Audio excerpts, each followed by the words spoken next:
ये नीलकंठ पाठ आगे और पढ़ो। नीलकंठ और राधा की सबसे प्रिय ऋतु तो हाँ वर्षा ही थी। नीलकंठ मोर का नाम है, राधा मोरनी का नाम है।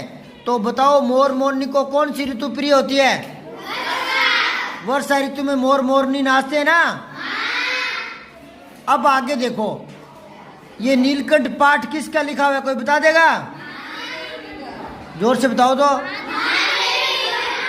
महादेव वर्मा। ये रेखा चित्र है, शब्द चित्र है। शब्द चित्र क्या होता है कल बताया था मैंने, बताया था ना कल। रेखा चित्र और शब्द चित्र। अब देखो, मेघों के उमड़ आने से पहले ही वे हवा में उसकी सजल आहट पा लेते थे। और सजल मतलब तरल। और उनकी मंद केका, केका मैंने क्या बताया था? मोर की आवाज। मोर क्या करता है? केका केका करता है। भंवरे क्या करते हैं? भंवरे गुंजन करते हैं। चिड़िया क्या करती है? ची ची करती है। गाय क्या करती है? रंबाती है। मैंने बताया था ना कि गाय के बछड़े को दूर करते ही गाय रोने लगी। गलत है ना ये? हाँ, बछड़े को दूर करते ही गाय रंबाने लगी। तो हर एक के अपने अपने शब्द होते हैं, ठीक है। तो मोर के लिए आता है केका केका करना, ठीक है। तो उनकी मंद केका की गूंज अनुगूंज, गूंज और अनुगूंज। एक तो होती है गूंज और फिर बदले में कोई और आवाज आती है, उस गूंज के बदले में पलटकर, उसको बोलते हैं अनुगूंज। बताऊं कैसे? जैसे अपने खाली मकान में बोलती हैं ऊ, तो अंदर से भी आवाज आती है नहीं ऊ, है ना। तो एक तो होती है ध्वनि और जो पलट कर आती होती है प्रतिध्वनि। क्या होती है? ऐसे होता है गूंज और अनुगूंज। तीव्र से तीव्रतर होती है। तीव्र होता है तेज, और तेज तीव्रतर होती है। मानो बूंदों के उतरने के लिए सोपान पंक्ति बनने लगती थी। सोपान होता है सीढ़ियां। सोपान क्या होता है? और पंक्ति, यहाँ पंक्ति लाइन को बोलते हैं ना, लेकिन यहाँ पंक्ति का मतलब हो गया कतार। पंक्ति का मतलब हो गया कतार। क्या हो गया? तो सीढ़ी की एक कतार बन गई। अब ये वाक्य देखो, यहां से शुरू हुआ था, मेघों के उमड़ जाने से पहले ही वे हवा में उसकी सजल आहट पा लेते थे और तब उनकी मंद केका की गूंज अनुगूंज तीव्र से तीव्रतर होती हुई मानो बूंदों के उतरने के लिए सोपान पंक्ति बनने लगती थी। यहाँ आकर पूर्णविराम लगाए। महादेव वर्मा बड़े बड़े लंबे लंबे वाक्य लिखती है, बड़े बड़े लंबे लंबे वाक्य लिखती है, और कई लाइनों के बाद में जाकर कहीं पूर्णविराम में दिखाई देता है। ये एक कला होती है लिखने की, और इतने लंबे वाक्यों में वो कई बातें जोड़ देती है, इसलिए वाक्य लंबा हो जाता है। अब मैं इसको समझा रहा हूं, ध्यान से समझना। ये लंबा वाक्य था इसलिए आपके कम समझ में आया होगा। एक बार और सुनो, ध्यान से सुनते रहना, ध्यान में रखना कि वो क्या बात शुरू कर रहा है और क्या कहता जा रहा है। मेघों के उमड़ आने से पहले ही वे कौन? नीलकंठ और राधा, मोर मोरनी। वे हवा में उसकी सजल आहट पा लेते थे। उसकी किसकी? मेघों की, बादलों की, बादलों की। ये भी ऐसे प्रश्न आते हैं। यहाँ उसकी शब्द किसके लिए प्रयुक्त हुआ है? मोर के लिए, मोरनी के लिए, वर्षा के लिए, ऐसे, या बादलों के लिए, ऐसे चार ऑप्शन आते हैं। समझ आई बात है?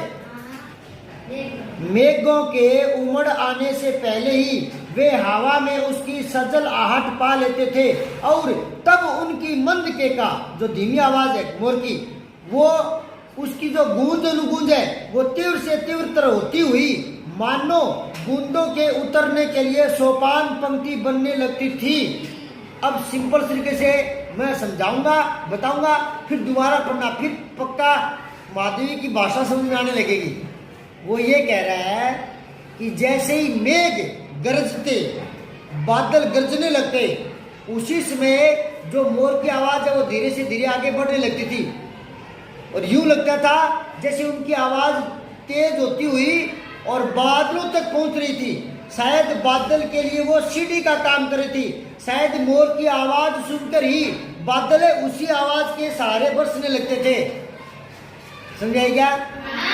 ये लिखने की एक शैली होती है। इसी प्रकार की शब्द शैली को बोलते हैं चित्रात्मक भाषा, इसी को बोलते हैं शब्द चित्र शैली। अब ये पंक्ति समझ आ गई? कौन बता सकता है इसका सरलार्थ, मतलब जो कहना चाहती है वो? चलो आप हिंदी में छोड़ो, अपनी जो मातृभाषा यहाँ जो बोलते हो उसी बोलने में बोल के बता दो क्या कहना चाह रहा है। इसमें यूं कहा जा रहा है कि बादलों के जो गरजने की आवाज है वो शायद मोर उनके गर्जने से पहले ही उनकी सजल आहट, आहट होता आवाज है, सजल आहट, नमी वाली आहट जो है, आवाज जो है, वो मोर पहले ही पहचान लेते थे। समझी बात है? और उन्हीं के पहचानने के बाद वो मोर केका केका तेज करते चले जाते थे, तेज आवाज में। तो यूं लगता था कि वो तेज तारतम्य वाली जो आवाज है वो बादलों तक पहुंच रही थी, और बादल है उसी आवाज के सहारे सीढ़ी बना करके और नीचे उतरने का प्रयास कर रहे थे। शायद वो आवाज बादलों के लिए सीढ़ियों का काम कर रही थी। अब बता बेटा।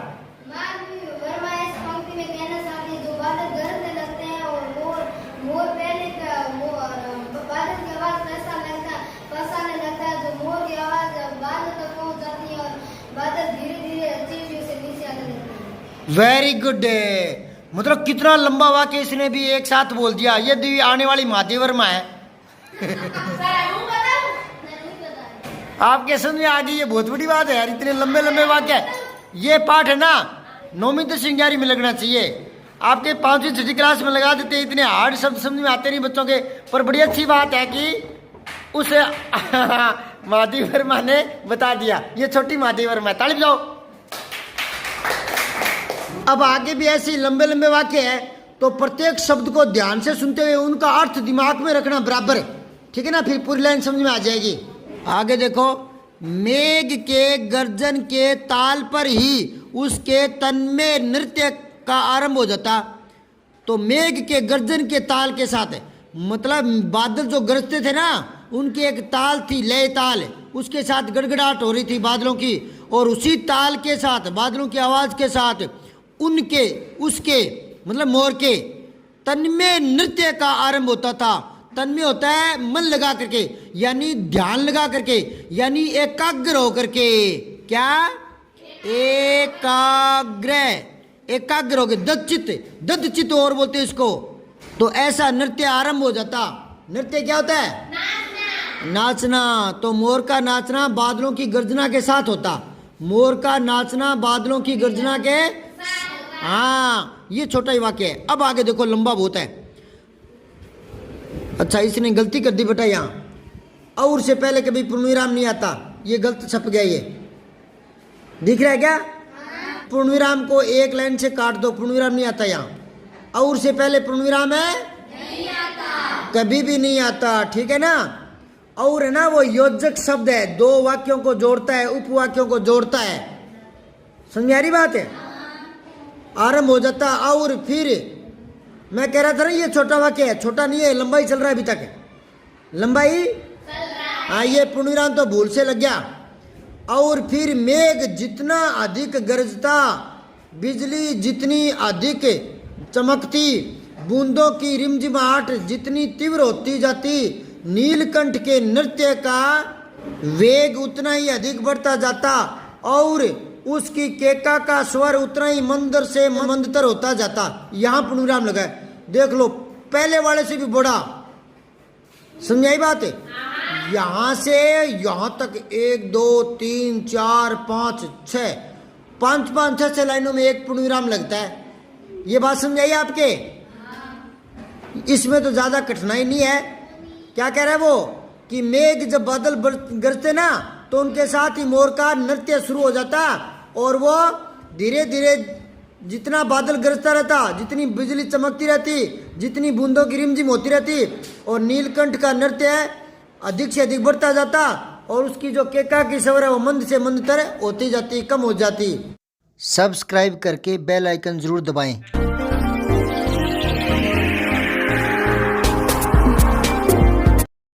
जय हिंद, विजय हिंदी।